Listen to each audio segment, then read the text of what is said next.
Le site Gabon Exposition, au cœur de Libreville, s'est transformé en une immense foire de Noël.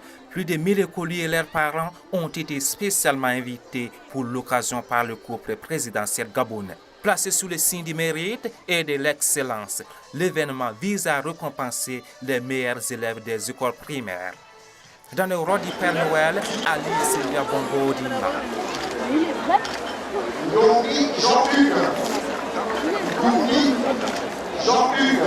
Une journée pour les plaisirs des enfants avec tout ce qu'ils aiment. Baby food, jeux vidéo et bien sûr la visite du Père Noël. Émerveillés, les enfants expriment leur reconnaissance. Je remercie à la première dame de m'avoir donné ce cadeau. Je suis fière du cadeau que j'ai reçu. Merci à maman, la première dame. Les parents ravis ne sont pas en reste. Je suis très joyeuse d'avoir tout ce qu'elle m'a donné là. Pour le gouvernement gabonais, l'initiative s'inscrit dans le programme de développement Gabon émergent du président Ali Bongo et sera reprise dans les 8 provinces du pays.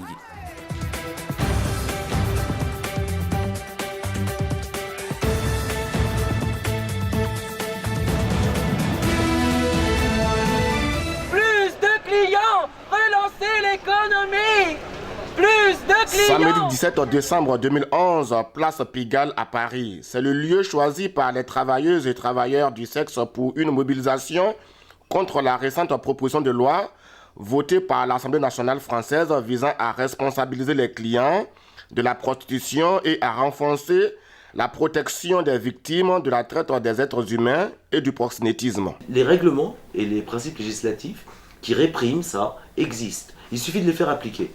Aujourd'hui, on n'a pas besoin de mettre des lois supplémentaires contre les travailleuses du sexe. Ça ne va faire une seule chose, ça ne va faire que les pousser un peu plus à la clandestinité. La manne financière qui est faite par ces réseaux mafieux et organisés, ils ne vont pas s'en priver demain parce que l'État français a décidé d'un seul coup d'être abolitionniste. Pour les acteurs du sexe, une vraie politique pour eux doit supprimer toute répression et leur permettre l'accès à tous les droits sociaux. Droits sociaux, droit du travail, la même protection que n'importe quel autre travailleur en réalité. C'est l'égalité des droits avec les autres travailleurs tout simplement. Les travailleurs du sexe payent des charges sociales aussi dans la catégorie des travailleurs indépendants et donc devraient pouvoir bénéficier des droits afférents à ces charges sociales.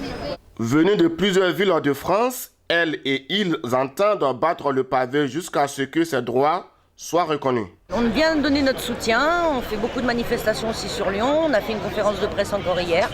On se battra jusqu'au bout de toute façon. Déposée le 7 décembre dernier, cette proposition de loi viserait à punir de 3 750 € d'amende et de 2 mois d'emprisonnement tout client.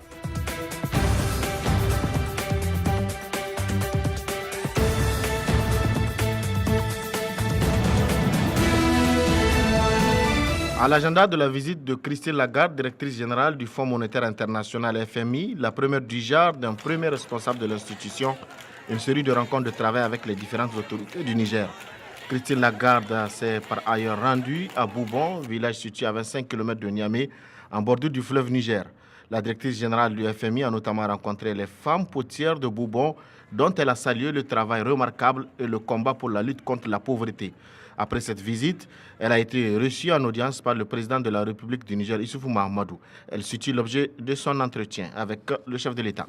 Nous avons pu, avec le président, évoquer la situation économique du pays, la situation budgétaire, les perspectives du programme de développement du président pour le pays.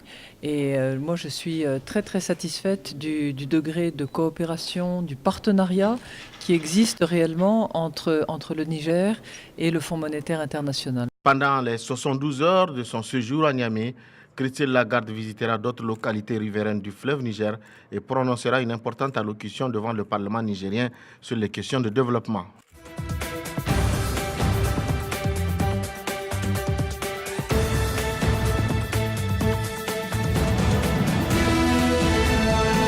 Sixième jour de grève pour les employés de la sécurité aéroportuaire et deuxième tentative entre les entreprises et les syndicats pour trouver une issue au conflit.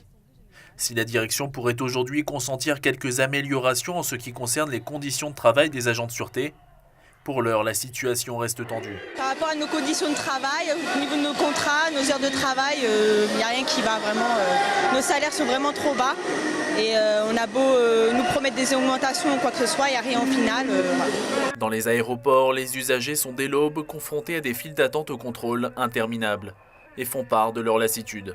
Je comprends qu'on puisse revendiquer des choses, je n'ai rien contre cela. Mais je suis profondément choquée qu'on prenne en otage ses concitoyens. Bien qu'un nombre important de retards ait été comptabilisé, aucun vol n'a été annulé aujourd'hui à Roissy.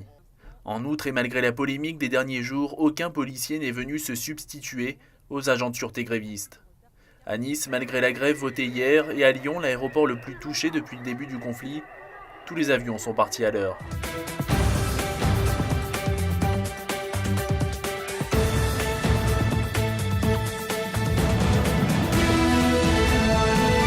Interpeller les politiques à respecter les nombreux accords pris par eux-mêmes à travers le monde, notamment à Kyoto et récemment à Durban en Afrique du Sud, sur le changement climatique, mais aussi jouer sa partition en tant qu'acteur principal de la société tout court. Voici les raisons du prochain forum international de la société civile qui se tiendra du 22 au 28 mars 2012 à Malabo, en Guinée équatoriale. Il faudrait que les sociétés civiles de ces pays développés puissent prendre conscience qu'il est bon de ramener à la table de négociation leurs dirigeants et pour qu'une solution soit prise. Rappelons qu'après la Convention cadre des Nations Unies de 92 sur le changement climatique, l'adoption de l'instrument juridique issu du protocole de Kyoto en 1997 et le renforcement de l'esprit et du principe du pollueur-payeur à Durban du 28 novembre au 9 décembre dernier, rien n'est encore fait malgré l'annonce d'un fonds de 100 milliards de dollars pour endiguer ce fléau du moins planétaire.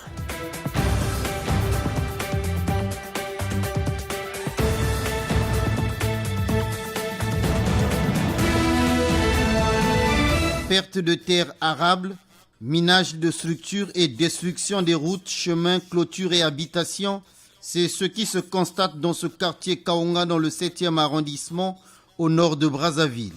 Une érosion du sol qui dégrade et réduit le taux des matières organiques et prend des proportions alarmantes sous l'œil passif des pouvoirs publics à en croire les victimes. De nuit comme de jour, nous n'avons pas la paix. Vous savez, avoir une maison dans Brazzaville, c'est des multiples efforts et des sacrifices. Regardez comment les maisons sont en train de tomber. Il y a des gens qui n'ont pas où aller. La cause en est le manque d'un collecteur pouvant recevoir les eaux de pluie qui ruissellent. Cette zone étant sur une pente raide, l'eau érode le sol, l'érosion augmente de longueur et de profondeur. Ce qui au quotidien fait le cauchemar de ces populations. Vraiment, Tanaka qui a passé. Nous vivons dans la tristesse et le désespoir dans ce quartier. Les autorités sont insensibles à notre cri de détresse. Même notre représentant à l'Assemblée nationale ne manifeste nullement sa présence, afin de rechercher des solutions idoines. Et nos autorités agissent au moins pour sauver ces quelques habitations. Un autre trait caractéristique, c'est que cette zone manque de couvert végétal et de résidus pouvant réduire les risques d'érosion, puisque les résidus et la végétation protègent le sol de l'impact des gouttes de pluie, ralentissent la vitesse de l'eau de ruissellement et permettent une meilleure infiltration.